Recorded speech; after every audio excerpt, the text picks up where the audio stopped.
कैसे हैं आप लोग? उम्मीद है सभी अच्छे होंगे। तो आज ये हमारे डिस्क क्लीनअप की सेकंड वीडियो है। ठीक है, इससे पहले रिसेंटली मैंने कल आपको इसका फर्स्ट पार्ट दे दिया था, जिसमें कि मैंने सिर्फ आपको प्रॉब्लम्स ही बताई थी, सॉल्यूशन मैं बहुत कम बता पाया था। तो आज इस वीडियो में हम कुछ सॉल्यूशन देखेंगे जिसके बिहाफ पे आप अपने पीसी को फास्ट बना सकते हो। ठीक है, तो कुछ कमांड्स हैं, उनका यूज़ करके हम आगे काम करेंगे। ठीक है, तो सबसे पहले आपको बता देता हूँ कि जो हम कमांड सीखने वाले हैं, ये कमांड आपको रेगुलर बेसिस पे करनी है। कहने का मतलब है, अगर आप फर्स्ट टाइम इन कमांड्स को यूज़ करोगे तो आपके पास बहुत सारा डाटा होगा। ठीक है, लेकिन जैसे आप हर 2-4 दिन में इन कमांड्स का यूज़ करते रहना चाहिए आपको। ठीक है, जिससे कि आपको आगे तक की प्रॉब्लम ना आए। ठीक है, ऐसा नहीं कि आज आपने बस मैंने बताया और आपने कर लिया और फिर आपने महीनों तक नहीं चढ़ा उसको, ऐसा भी नहीं है। आपको रेगुलर बेसिस पे काम करना पड़ेगा। ठीक है, तो कल मैंने आपको बताया था यहाँ पे डिस्क क्लीनअप। ठीक है, DISK, सिंपल सी बात है, इस पे जाना है आपको। और यहाँ से मैंने आपको बताया था कि किसी भी ड्राइव पे चले जाइए, खासकर सी ड्राइव में जिसमें आपका ज़्यादा डाटा है, विंडोज है, उस पर आप ओके करके जाइए। ठीक है, जैसे कि कैलकुलेट हो रहा है मेरा जनरली, देखो कितनी फास्ट हो रहा है। लेकिन जब आप फर्स्ट टाइम करोगे अपने पीसी में तो आपका थोड़ा टाइम लगेगा, क्योंकि इतना सारा इतने सालों से इतने टाइम से रुका पड़ा होगा डाटा, तो उसको कैलकुलेट करने में, कलेक्ट करने में टाइम लेता है। ठीक है, तो अभी फ़िलहाल ये टाइम ले रहा थोड़ा सा, थोड़ा सा टाइम लेगा, काफ़ी ज़्यादा टाइम लगेगा आपके में, तो और भी ज़्यादा लगेगा। ठीक है, चलिए, इसके अलावा हम और कमांड देख लेते हैं जब तक ये क्लीन अप होता है, कोई प्रॉब्लम नहीं है। तो यहाँ से आपको सीधा सीधा देखिए मेरा हो चुका है टाइम से पहले ही।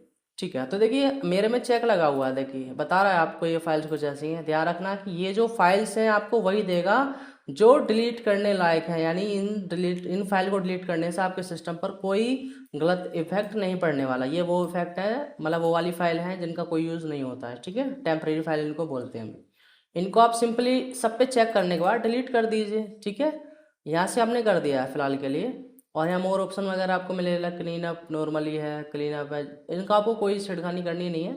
सिंपल आपको डिस्क क्लीन अप पे जाके और यहाँ पे ओके कर देना। ठीक है, आपके में हो सकता है यहाँ पर क्लीन अप सिस्टम फाइल भी आ रहा हो, तो उस पर भी कर दीजिए।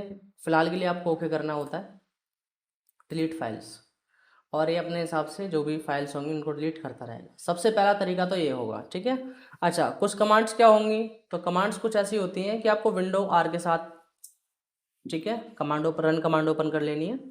यहाँ से आपको कमांड लिखनी है परसेंटेज टेम्प, TEMP। ठीक है ना, अब ये चाहे आप कैपिटल में लिख लीजिए चाहे फिर आप स्मॉल में लिख लीजिए, कोई फर्क नहीं पड़ता, कमांड आपकी सेम काम करेगी। आपको यहाँ से ओके करना है जनरली। और देखिए मेरे में तो फिलहाल रिसेंटली मैं करता रहता हूँ, तो यहाँ पर मेरे पास कोई ज़्यादा फाइल्स नहीं है टेम्प्ररी। ये जो फाइल होती है इनको आपको डिलीट करना है। अब ऐसा भी नहीं है कि आप एक एक करके डिलीट करोगे, आपको करना क्या है, कंट्रोल के साथ ए करना है, यानी सिलेक्ट ऑल, और शिफ्ट के साथ डिलीट। ठीक है, यानी कि जो हमारा प्रोसेस होता है डिलीट करने का, शिफ्ट के साथ डिलीट करोगे तो परमानेंट डिलीट होगी, यानी कि वो रिसाइकल बिन में नहीं जाने वाली। ठीक है, ओके कर देते हैं इसको। ऐसे कुछ आपके पास एरर आएगा तो इस पर क्लिक करके do this for all current items पे आप स्किप कर दीजिए, चलता रहेगा। ठीक है, सेकंड होगा विंडो आर, दोबारा से वही करना है आपको। इस बार आपको सेकंड कमांड लिखनी है, कमांड है PREFETCH। ठीक है, प्रीफेच बोलते हैं इसको सिंपली, और इस पर ओके करना है। सेम एज सेंट की तरह यहाँ भी वही फाइल्स होंगी, कंट्रोल ए कर लेते हैं और शिफ्ट डिलीट कर लेते हैं।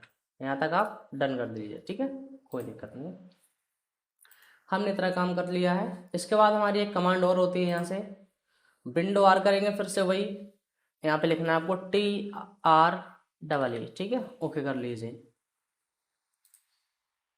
ये होने के बाद यानी हमने अपना काम फाइनली लगभग लगभग कंप्लीट कर चुके हैं। ठीक है, यानी कि जो हमारे पास रुका हुआ डाटा होगा, बेकार डाटा होगा, वो अपने सिस्टम से हम क्लीन अप कर चुके हैं। ठीक है, ठीक है, पर एक चीज़ और ध्यान रखनी है आपको कि अभी जो हमने काम कर लिया है, इसके बाद ऐसा नहीं कि अभी आपकी स्पीड बूस्टअप हो जाएगी, नहीं।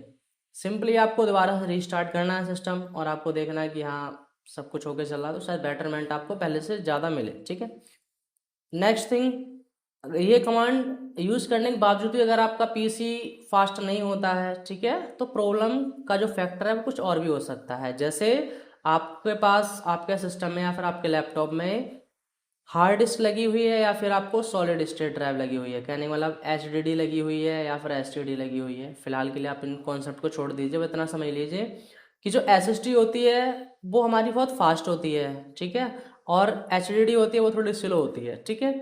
तो अब आपको कैसे पता लगेगा कि आपके सिस्टम में हार्ड डिस्क है, ठीक है, या अगर किसी के पास लैपटॉप होगा, ठीक है, तो ऐसा तो है नहीं आप खोल के देखोगे नहीं। तो उसके लिए सिंपल तरीका होता है, आपको यहाँ पे सर्च करना है DFrag, DEF, ठीक है, इतना लगाने के आपको टाइप करने के बाद आपको ऑप्शन मिल जाएगा डिफ्रैगमेंट एंड ऑप्टिमाइज ड्राइव्स, आप इस पर क्लिक कीजिएगा और यहाँ पर आपको ऑप्शन दे देगा, ठीक है। जैसे कि यहाँ पे लिखा होगा, देखो मीडिया टाइप जो होगा ना, यहाँ पे लिखा होगा सॉलिड स्टेट ड्राइव यानी कि SSD। अच्छा, अगर आपके पास HDD होगा तो लिखा होगा यहाँ पर सिंपली हार्ड डिस्क ड्राइव, ठीक है ना। तो सिंपल सी बात है, मेरे पास SSD है तो मतलब काफ़ी ज़्यादा स्पीड बूस्टअप होती है, मतलब सेकंड्स ही लगते हैं इसको नॉर्मली ऑन होने में PC को। और अब आप देख लीजिए कंपेरिजन करने में कि अगर आपके पास हार्ड डिस्क होगी तो काफ़ी ज़्यादा टाइम ले सकता है PC। तो ऐसा नहीं है कि सर ये फिर आप कहोगे सर आपने कमांड बता दी और कुछ हुआ नहीं, नहीं ऐसा भी नहीं है। स्लो होने के फैक्टर्स काफ़ी सारे होते हैं जिसमें कि मैंने आपको फैक्टर्स बता दिए हैं सभी, ठीक है। ये कमांड्स तो आपको रेगुलर यूज़ करनी ही करनी है, मतलब 2-4 दिन में आप रेगुलर करते रहो, बहुत बेटर रहेगा, कोई प्रॉब्लम नहीं। और अगर आपके पास HDD है और SSD नहीं है तो हो सकता है कि आप HDD को रिप्लेस करके SSD को प्रेफर करें, ठीक है। क्योंकि अब जो जितने लैपटॉप या फिर सिस्टम्स आ रहे हैं उसमें SSD होती है, क्योंकि फास्ट काम और फास्ट प्रोसेसिंग होती है इसीलिए, ठीक है। तो उम्मीद है आपको इतना समझ में आया होगा। मिलते हैं आपको नेक्स्ट वीडियो में डिस्क पार्टीशन के साथ। Thank you so much. Like share subscribe our channel for incoming videos. Thank you.